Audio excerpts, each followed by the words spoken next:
Well, we just got here to the farm, excited to get a few projects started.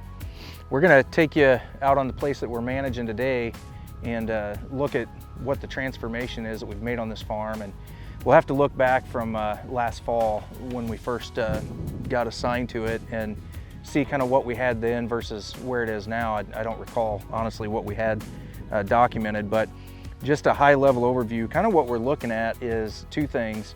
First is improving income, and the second is improving huntability. And a lot of times on a farm when you come in, if it hasn't been touched and, you know, say it's not turnkey, as they say, it's not set up and ready to go, those two things can go hand in hand really well. If you think about it, if you're putting a farm like this one that was previously in pasture and hay, and we're converting it to crops to try and improve the income, if you're strategic about how you do that, you can leave some bedding in particular areas and also designate some of the areas for food plots, you know, maybe standing grain that you might leave later on. So that's kind of what we've done on this farm. We're going to try and give you a little bit of a tour and show you what we've done, how we've transformed it, and hopefully those are some ideas you can apply to your own projects.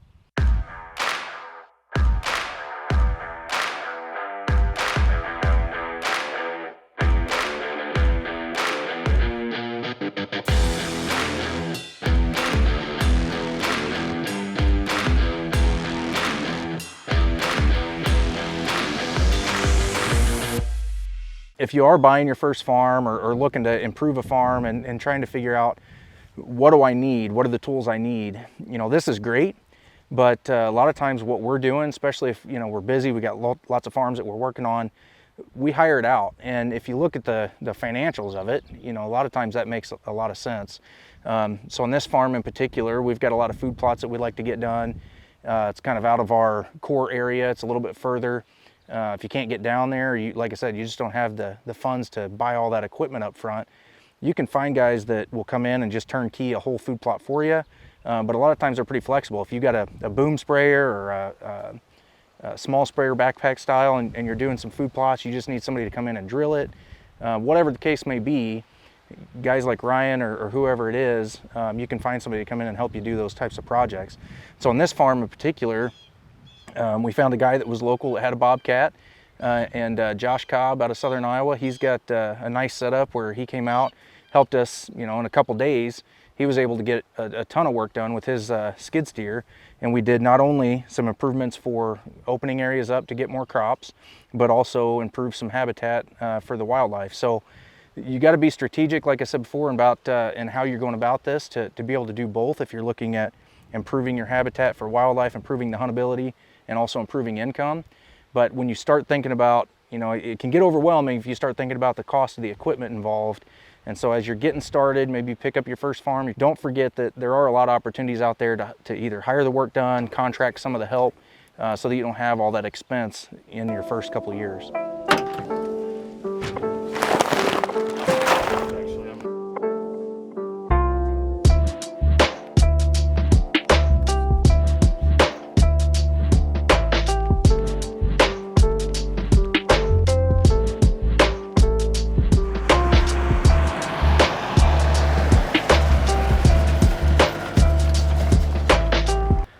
Well, we're standing on a ridge top kind of in the middle of this farm now, and from this spot there's several different things that we've done to make a couple of the improvements that we talked about.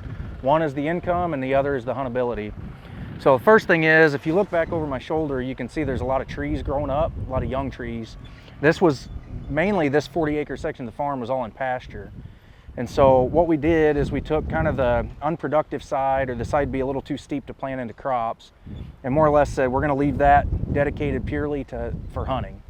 And so all the trees that you can see back in here behind me, those are meant to provide cover, give the deer a place to lay down, feel more open, or more comfortable rather, when they want to come out instead of a wide open field.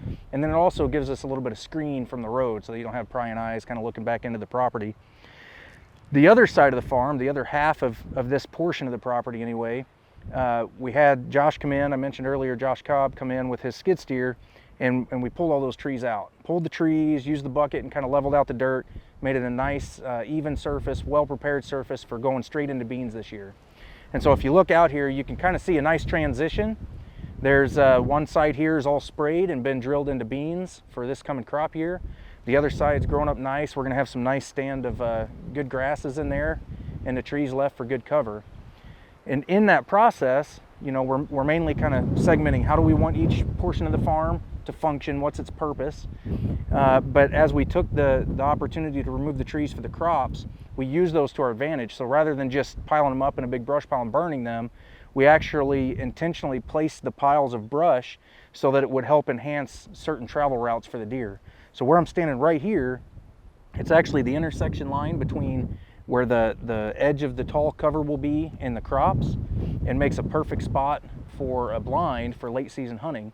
And then around it, we've structured the brush piles from the trees that came out of the field to ensure, or at least hopefully help, prevent deer from getting down in behind us when we're hunting and getting downwind and catching us. So those are some ideas. You know, if you are going to do a project like this, it's pretty significant, but be thinking ahead. If I'm going to remove trees, how can I use those to my advantage? How can I leave some intentionally, provide cover, and things like that. If you think about it well ahead of time before you're in the middle of it, you'll have a much better outcome.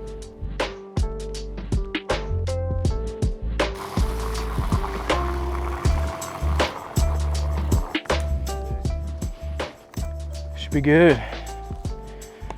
I like this spot right here. Everything comes together. See if it grows. That's all we can do. It's really rewarding to take a farm from what it is today into what it could be. You know, get creative, think about ways that you can reach out to resources in your area, be able to accomplish some of these projects when you maybe don't have a budget to go out and buy all the equipment yourself. So that's going to wrap it up. We got a number of projects done, got the food plots planted, got the bean fields sprayed, and check those out. They're looking really good. They haven't been planted yet, but everybody's a little behind here this year, so it'll be exciting when they start emerging, kind of seeing what we have to work with.